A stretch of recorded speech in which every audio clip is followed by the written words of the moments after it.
of all the work I've done over the last quarter of a century. The reason I felt I had to do it, I mentioned Göbekli Tepe. We talked at the beginning of this discussion about Plato's Atlantis story and how he said that Atlantis went down 11,600 years ago. 9,000 years before the time of Solon. That's 11,600 years ago in our time. That's the date of the foundation of Göbekli Tepe.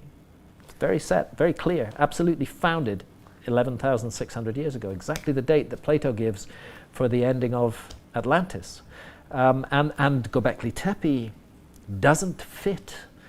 It just comes out of nowhere, out of nowhere. We understand a site like Stonehenge.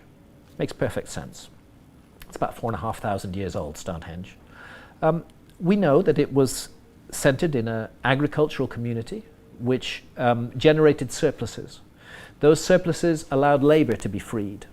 You could fund people to become astronomers or architects or engineers. They didn't need to be producing all the time. So we can understand the social and economic context in which a huge megalithic site like Stonehenge emerged. Go to Göbekli Tepe, you're 7,000 years earlier. The entire area prior to the appearance of Göbekli Tepe is inhabited only by hunter-gatherers. There's no agriculture whatsoever. They haven't built anything ever.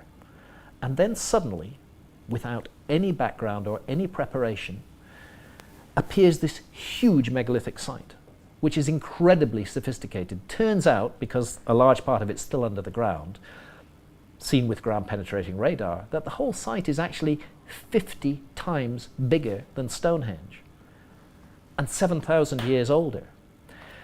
So how do we account for this? Did a group of hunter-gatherers in Turkey wake up one morning, magically inspired, that they suddenly knew how to cut and quarry stone, move blocks weighing in some cases up to 50 tons, create gigantic stone circles in an area with no water, involving bringing a labor force and organizing that labor force and feeding and watering them, to create the world's first perfectly north-south aligned building, which involves accurate astronomy, to do all of that, and at the same time to invent agriculture, because at the same moment that Göbekli Tepe pops up, suddenly agriculture appears in that same region of Turkey.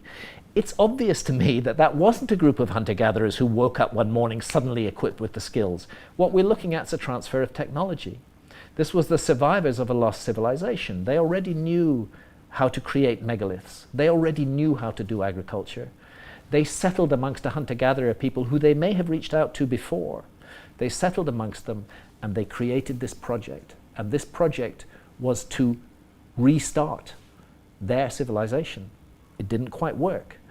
But they got somewhere. They created this huge site. They invented agriculture. We are all the descendants of that. All of the agriculture in the world today began around Göbekli Tepe 11,600 years ago. It's an extraordinarily important moment. Are these aliens? Are they humans? No, they're humans. Humans. They're human beings. But came from this and transferred technology over to this other space. Yes. First of all, it's important to understand that the Earth changes that took place between 12,800 and 11,600 years ago were utterly cataclysmic, beyond all imagining. The science is now in, it's very clear. We had an interaction with the fragments of a very large comet, a giant comet, which originally may have been as much as 100 miles in diameter. It was drawn into the inner solar system about 20,000 years ago. These things come from very far away. They come from a place called the Oort cloud, which is almost light year away. It's so far away. It's so far away. A huge sphere of trillions of comets in the very outer solar system, but disturbances, gravitational disturbances, can send comets out of those safe orbits, winging in towards the inner solar system. It happens from time to time, and the evidence now is that we got one of those, a big one, about 100 miles in diameter, about 20,000 years ago.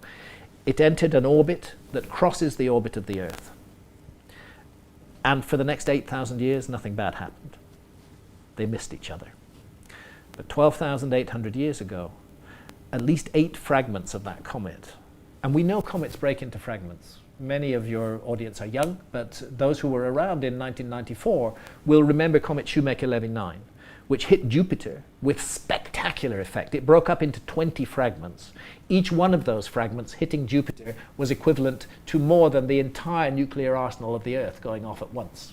Something similar happened to the Earth 12,800 years ago.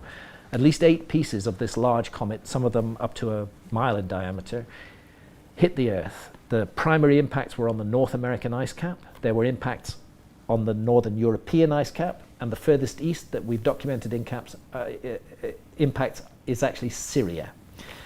50 million square kilometers of the Earth's surface was devastated by this comet impact. Sea levels rose rapidly, and the Earth's climate plunged into a dreadful deep freeze that lasted 1,200 years. This event was of a scale, of a magnitude, that is quite capable of having wiped out almost all traces of a former civilization. And that's why I think again about what Plato had to say, and I think also about our civilization.